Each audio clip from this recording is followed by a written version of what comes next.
മുടി പെട്ടെന്ന് എണ്ണമയമാവുന്നുണ്ടോ? താരൻ നിങ്ങളെ ശല്യം ചെയ്യുന്നുണ്ടോ? മുടിയുടെ തിളക്കം നഷ്ടപ്പെട്ടതായിട്ട് തോന്നുന്നുണ്ടോ?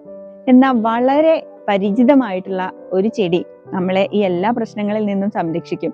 ആ ചെടിയെ കുറിച്ചാണ് ഇന്ന് പറയാൻ പോകുന്നത് കേട്ടോ. ഇതാണ് നമ്മുടെ പ്രിയപ്പെട്ട മൈലാഞ്ചി.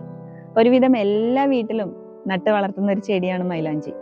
മൈലാഞ്ചി പണ്ട് കാലം മുതൽ തന്നെ മുടി സംരക്ഷണത്തിന് വേണ്ടി ഉപയോഗിക്കുന്ന ഒരു ഔഷധമാണ്. മൈലാഞ്ചി നമ്മുടെ തലയോട്ടി നന്നായിട്ട് വൃത്തിയാക്കും. മുടിയിലെ അമിതമായിട്ടുള്ള എണ്ണമയൊക്കെ കഴുകി കളയും. മുടിക്ക് നല്ല തിളക്കവും മിനുസവും ഒക്കെ തരും. പക്ഷെ നമ്മൾ ശ്രദ്ധിക്കേണ്ട ഒരു കാര്യമുണ്ട്. എന്ത് തന്നെയായാലും അമൃതം അധികമായാൽ വിഷം എന്നാണല്ലോ. മൈലാഞ്ചിയും അധികം ഉപയോഗിച്ചു കഴിഞ്ഞാൽ പലർക്കും മുടി ഡ്രൈ ആയി പോവുകയൊക്കെ ചെയ്യാറുണ്ട്. അതുകൊണ്ടാണ് നമ്മൾ കൃത്യമായ അനുപാതത്തിൽ നീലയാമ്പരി ഹെയർ കെയർ ഓയിലിൽ മൈലാഞ്ചി ചേർത്തിട്ടുള്ളത്. അപ്പോൾ നമ്മുടെ എണ്ണയിലെ പ്രധാനപ്പെട്ട ഒരു ഘടകമാണ് മൈലാഞ്ചി. കൃത്യമായ അനുപാതത്തിൽ നമ്മുടെ മുടിയുടെ സംരക്ഷണത്തിന് വേണ്ടിയിട്ട് മൈലാഞ്ചി ചേർത്തിട്ടുണ്ട് നീലയാമ്പരി ഹെയർ കെയർ ഓയിലിൽ.